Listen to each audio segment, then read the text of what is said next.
इस बीच बड़ी खबर आपको बता दें, बीजेपी के निष्कासित एमएलए सदन में मौजूद हैं। मुझे लगता है हमें ये थोड़ा ठीक कर लेना चाहिए। निष्कासित नहीं, ये निलंबित हैं। 15 विधायकों को सस्पेंड किया गया था, तो बीजेपी के ये 15 जो सस्पेंडेड एमएलएज हैं, ये फिलहाल सदन में मौजूद हैं। अब इनके सदन में मौजूदगी का मतलब किस रूप में देखा जाए जैनेंद्र, क्योंकि इनको तो सस्पेंड किया गया है, फिर ये सदन में क्या कर रहे हैं?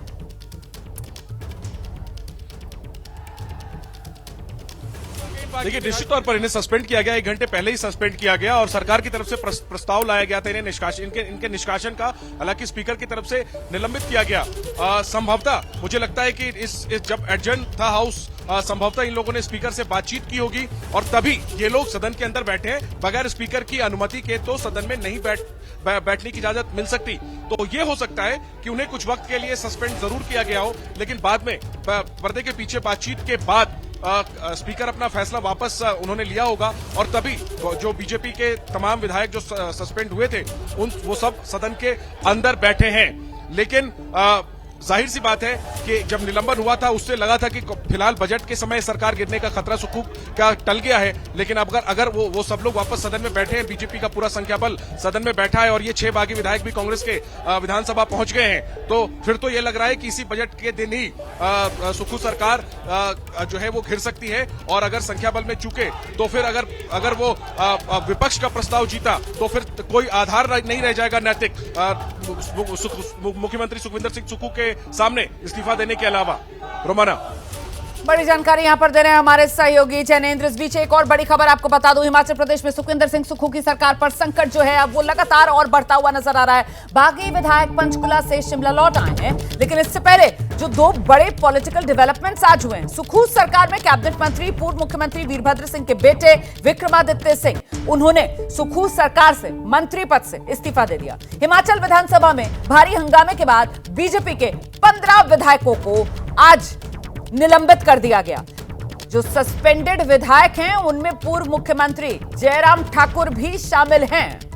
तो ऐसे में जुगत कांग्रेस की तरफ से भी लगाई जा रही है कि किसी तरीके से सरकार को बचा लिया जाए। हालांकि खुद कांग्रेस के भीतर जो विधायक हैं 20 की संख्या सामने आ रही है जो सुक्खू को नापसंद कर रहे हैं। ऐसे में सुक्खू का जाना तो तय, लेकिन फिलहाल कांग्रेस की प्राथमिकता यह है कि किसी तरीके से कांग्रेस सरकार बच जाए। मैं आज केवल इस प्रेस कॉन्फ्रेंस के माध्यम से ये कहना चाहता हूं कि वर्तमान परिस्थिति में मेरा इस सरकार में बने रहना ठीक नहीं है। इसलिए आज मैंने ये निर्णय लिया है that I am resigning from the council of ministers. मैं इस सरकार से एक मंत्री के रूप में इस्तीफा दे रहा हूं जो मैंने निर्णय लिया है।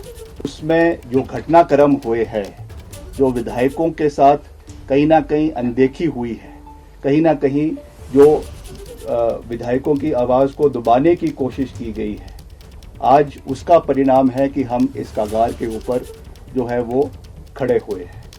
प्रदेश के अंदर जो फिस्कल मिसमैनेजमेंट हुई है वो हमारे सामने है। जो गवर्नेंस सरकार की रही है वो हमारे सामने है।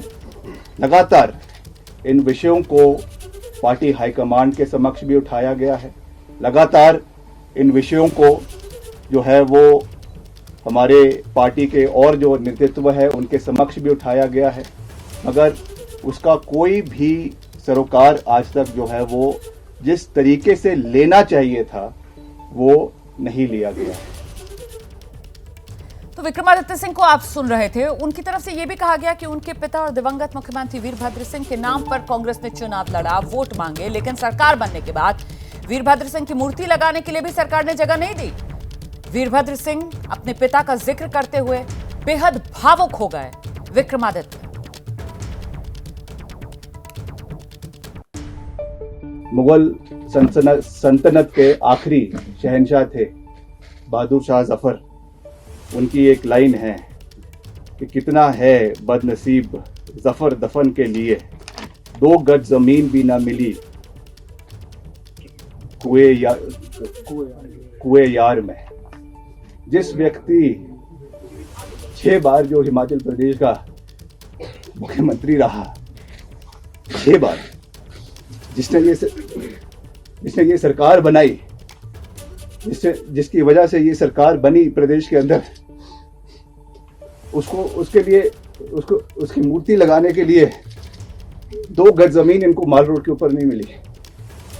This is what respect this government has shown to my late father. इस तरीके की जो चीज हुई है, हम इमोशनल लोग हैं, इमोशनल। पद से हमें कोई लेना देना नहीं है, हमको ये कोई लेना देना नहीं है कि सरकार रहती है कि नहीं रहती है, हम पद पे रहते हैं कि नहीं रहते हैं, मगर एक रिगार्ड, एक रिस्पेक्ट जो होनी चाहिए थी। बारी बारी बोलने के बावजूद जो चीज ये नहीं कर सके, ये बहुत दुर्भाग्यपूर्ण है। और निश्चित तौर से राजनीतिक रूप से नहीं मगर भावनात्मक रूप से मैं बहुत आहत।